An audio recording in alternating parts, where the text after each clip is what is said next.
இந்த மகாத்தியா விபூதி. என்னப்பா திருப்பரங்குன்றம் முருகன் கோயிலுக்கு போயிட்டு வந்தீங்களா? ஆமா, முருகன் கோயில் போயிட்டு வந்தேன். எதுக்குப்பா வார வாரம் திருப்பரங்குன்றம் கோயிலுக்கு போறீங்க?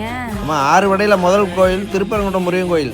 அதெல்லாம் சரிப்பா, ஏன் வார வாரம் போறீங்க? எப்பயாவது ஒரு தடவை போனா போதாதா? முருகனோட அருமை தெரியாம பேசுறமா நீ?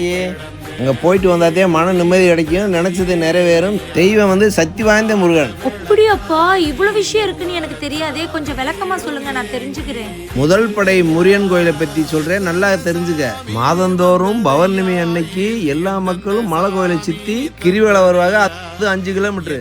அது மட்டும் இல்ல, வருடந்தோறும் கார்த்திகை மாசம் விளக்கு தூணில் விளக்கு ஏற்றினால் மக்களுக்கு மகிழ்ச்சி சந்தோஷம் கிடைக்கும்.